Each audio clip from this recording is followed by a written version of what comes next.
Perkenalkan, nama saya Theophilus Satria Radensani. Perkenalkan, nama saya Raflik Sarinartisak.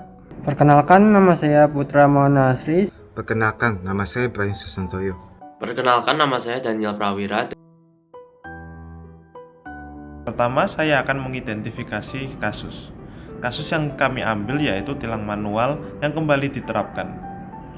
Berita tersebut membahas keputusan pihak Polri untuk kembali menerapkan tilang manual yang sebelumnya dilarang pada bulan Oktober 2022. Hal tersebut disebabkan karena prasarana tilang elektronik di beberapa daerah yang terbatas serta peningkatan kecelakaan lalu lintas.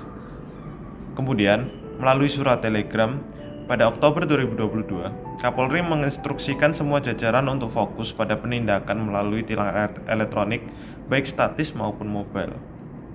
Setelah larangan tilang manual, terjadi peningkatan pelanggaran dan kecelakaan lalu lintas. Maka dari itu, Polri memutuskan untuk menerapkan kembali tilang manual dengan alasan bahwa prasarana tilang elektronik masih kurang efisien.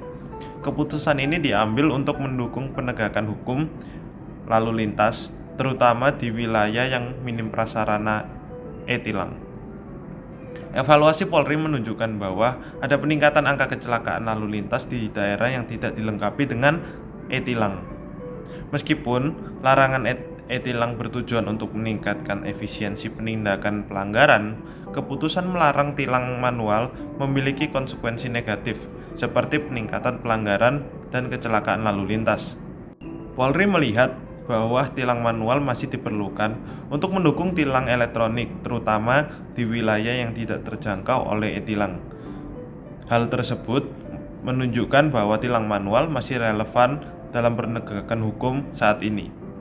Terbatasnya prasarana tilang elektronik di beberapa daerah menjadi tantangan utama, memaksa Polri untuk membuat keputusan kembali menerapkan tilang manual. Oke, terus kami akan masuk ke dalam jenis-jenis klaim yang ada pada kasus ini. Apa ada jenis-jenis klaim yang ada pada kasus ini? Seorang Kapolri dalam kasus ini berkata bahwa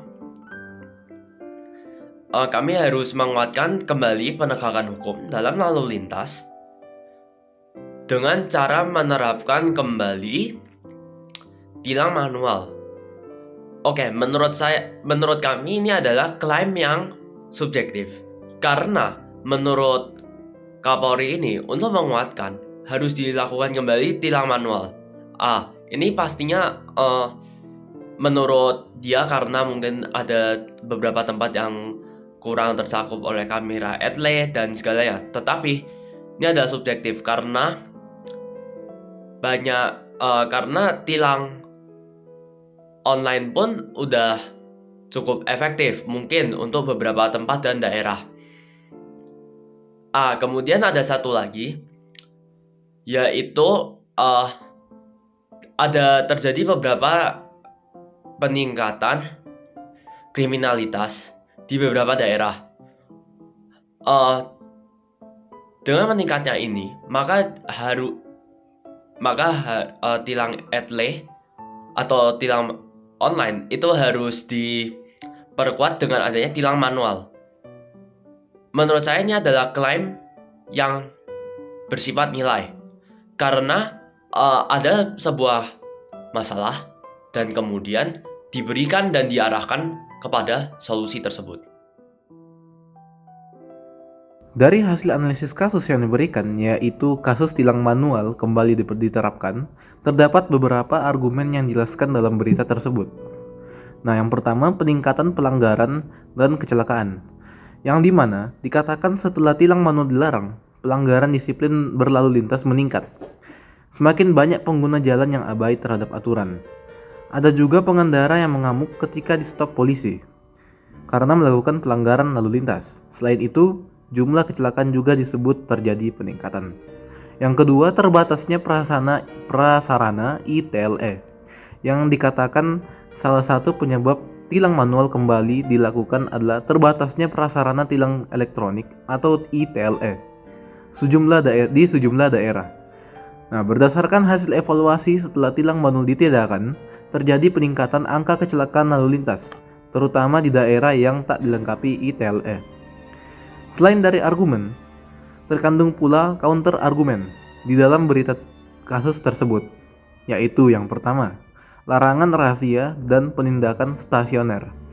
Polri menyatakan bahwa anggotanya dilarang menggelar rahasia atau penindakan stasioner. Hal ini dianggap kontradiksi karena tilang manual adalah tindakan stasioner. Yang kedua, penggunaan ITLE sebagai alternatif. Nah, pada berita tersebut dikatakan bahwa Polantas diminta memaksimalkan penindakan melalui tilang elektronik atau ITLE, baik statis maupun mobile.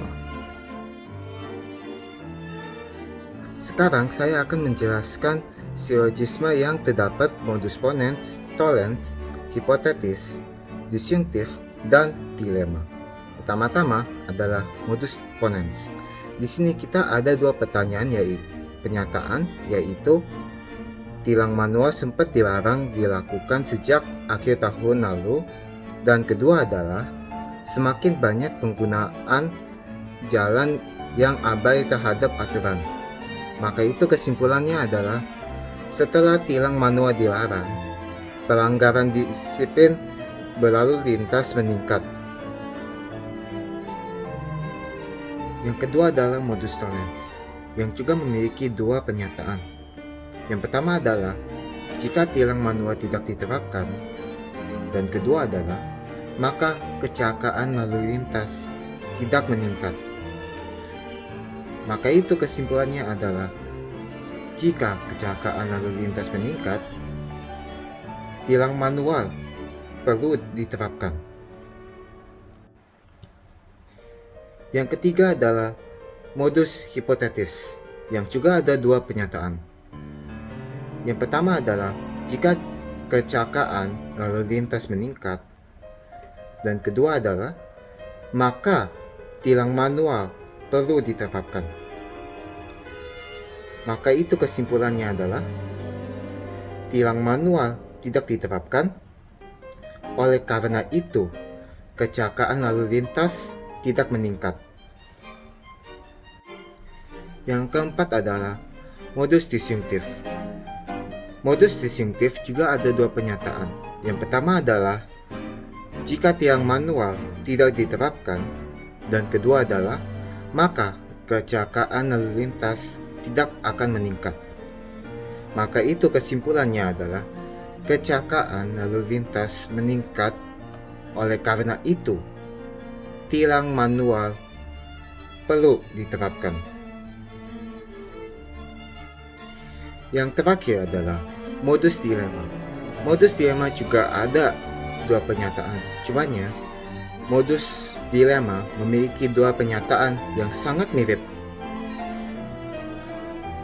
Pernyataan pertama adalah jika tilang manual diterapkan, maka pelanggaran lalu lintas berkurang.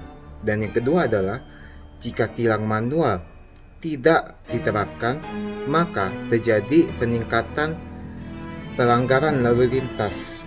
Maka itu kesimpulannya, tilang manual diterapkan, maka itu pelanggaran lalu lintas dapat berkurang atau meningkat.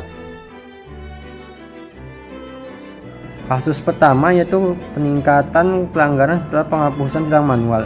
Premis spesifiknya itu data statistik menunjukkan bahwa setelah larangan tilang manual diberlakukan, terjadi peningkatan signifikan dalam jumlah pelanggaran lalu lintas di beberapa wilayah. Kesimpulan induktifnya yaitu dapat disimpulkan bahwa larangan tilang manual berkontribusi pada meningkatnya pelanggaran, menunjukkan perlunya kembalinya tilang manual sebagai metode penegakan hukum yang efektif. Kasus kedua yaitu argumen kedua itu peningkatan kecelakaan di wilayah tanpa ITLE atau pelaksana tilang elektronik atau ITLE. Premis spesifiknya yaitu evaluasi di beberapa daerah menunjukkan bahwa wilayah yang tidak dilengkapi dengan prasarana tilang elektronik atau ETLE mengalami peningkatan angka kecelakaan lalu lintas. Kesimpulan induktifnya itu dari data ini dapat disimpulkan bahwa keberadaan ETLE memiliki dampak positif dalam mengurangi kecelakaan lalu lintas, dan kembali menerapkan tilang manual di wilayah tanpa ETLE dapat menjadi solusi tambahan untuk menangani pelanggaran dan potensi kecelakaan. Nah, dari hasil analisis kasus tilang manual kembali diterapkan, terdapat dua jenis kesesatan berpikir informal yang dapat kita ketahui. Yang pertama, post hoc ergo propter hoc, atau terjadi sesudah suatu hal, jadi disebabkan oleh hal itu. Nah, mengasumsikan bahwa tilang manual dihapuskan, kemudian terjadi peningkatan pelanggaran dan kecelakaan. Maka, penghapusan tilang manual menjadi penyebab utama permasalahan tersebut. Padahal bisa saja faktor lain yang mempengaruhi hal tersebut. Nah, yang kedua yaitu generalisasi terburu-buru. Menarik kesimpulan umum bahwa tilang manual harus diterapkan kembali berdasarkan peningkatan pelanggaran dan kecelakaan di beberapa daerah. Padahal solusi yang lebih tepat mungkin melibatkan evaluasi dan peningkatan efektivitas prasarana tilang elektronik atau ITLE di daerah tersebut.